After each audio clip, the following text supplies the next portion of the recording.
As a kid, I spent my summers with my grandparents on the ranch in Texas. I helped fix windmills, vaccinate cattle, and do other chores. We also watched soap operas every afternoon, especially Days of Our Lives. My grandparents belonged to a caravan club, a group of Airstream trailer owners who traveled together around the US and Canada. And every few summers, we'd join the caravan. We'd hitch up the Airstream to my grandfather's car, and off we'd go, in a line with 300 other Airstream adventurers. I loved and worshiped my grandparents, and I really looked forward to these trips.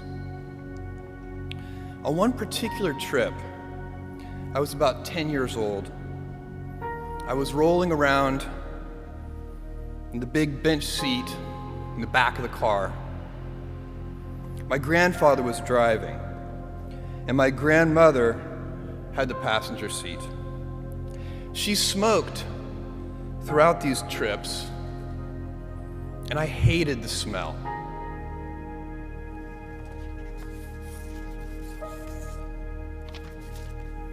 At that age, I'd take any excuse to make estimates and do minor arithmetic.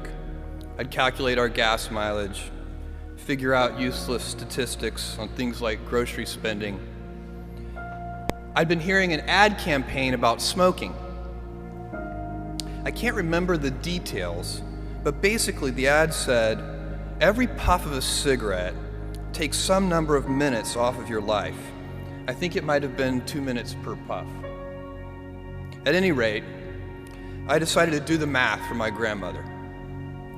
I estimated the number of cigarettes per day, estimated the number of puffs per cigarette, and so on. When I was satisfied that I'd come up with a reasonable number, I poked my head into the front of the car, tapped my grandmother on the shoulder, and proudly proclaimed, "At 2 minutes per puff, you've taken 9 years off of your life." I have a very vivid memory of what happened next, and it was not what I had expected. I expected to be applauded for my cleverness and my arithmetic skills. "Jeff, you're so smart. You had to have made some tricky estimates. Figure out the number of minutes in a year and do some division." That's not what happened.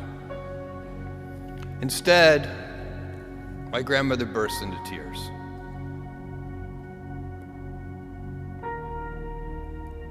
I sat in the back seat, didn't know what to do, while my grandmother was crying.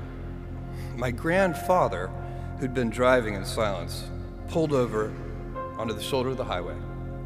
He got out of the car and came around and opened my door and waited for me to follow. Was I in trouble? My grandfather was a highly intelligent, quiet man. He had never said a harsh word to me, and maybe this was to be the first time. Or maybe he would ask that I get back in the car and apologize to my grandmother. I had no experience in this realm with my grandparents, and no way to gauge what the consequences might be. We stopped beside the trailer.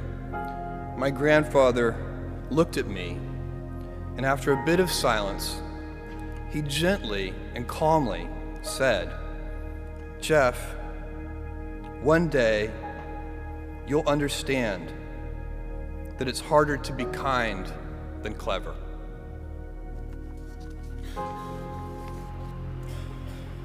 What I want to talk to you about today is the difference between gifts and choices.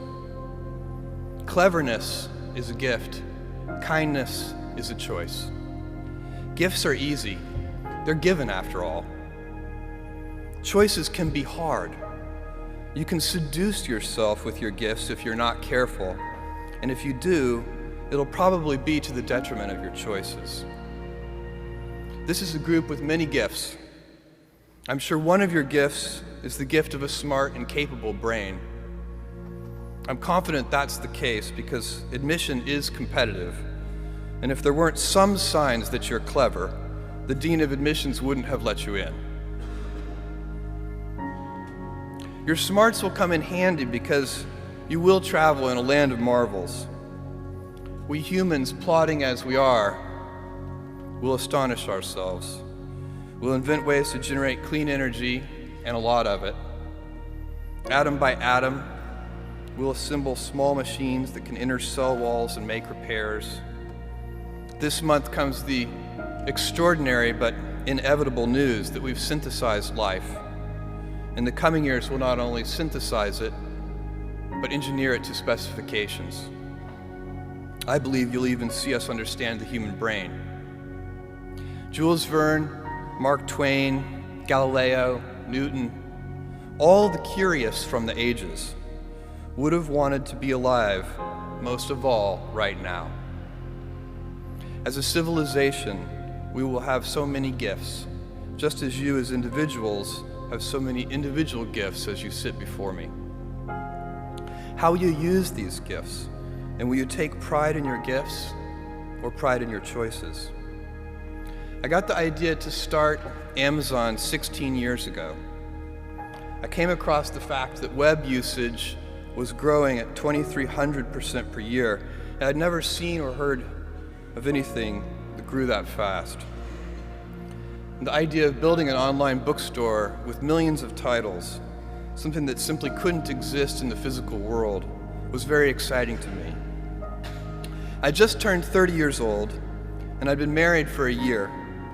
I told my wife, Mackenzie, that I wanted to quit my job and go do this crazy thing that probably wouldn't work, since most startups don't, and I wasn't sure what would happen after that. Mackenzie, also a Princeton grad and sitting here in the second row, told me I should go for it.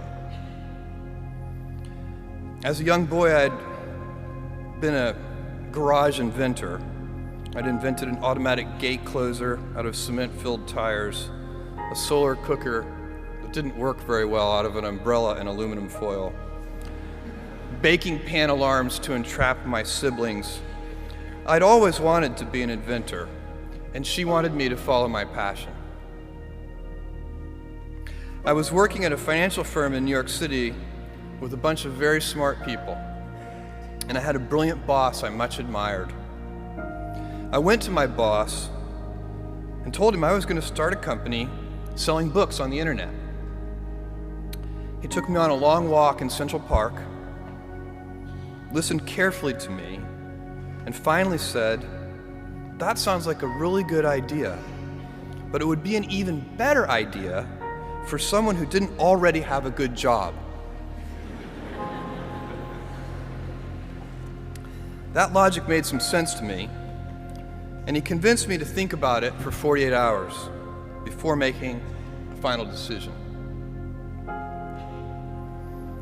Seen in that light, it really was a difficult choice, but ultimately, I decided I had to give it a shot.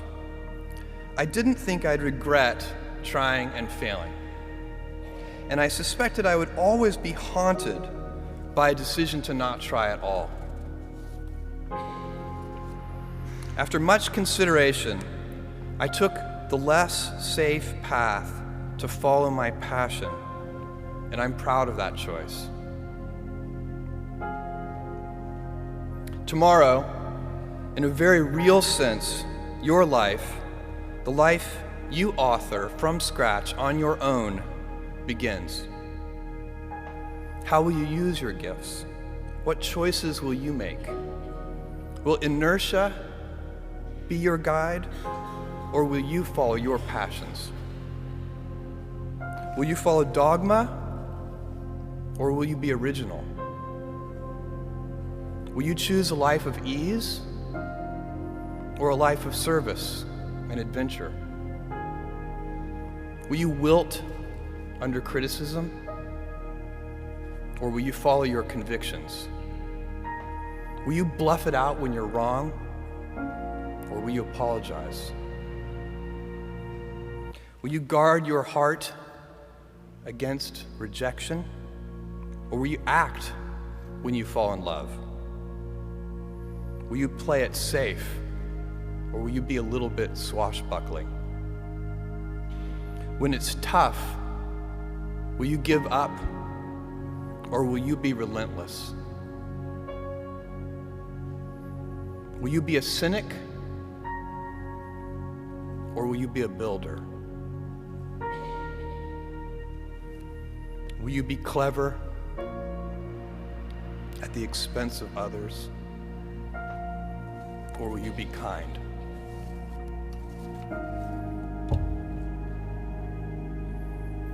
I will hazard a prediction.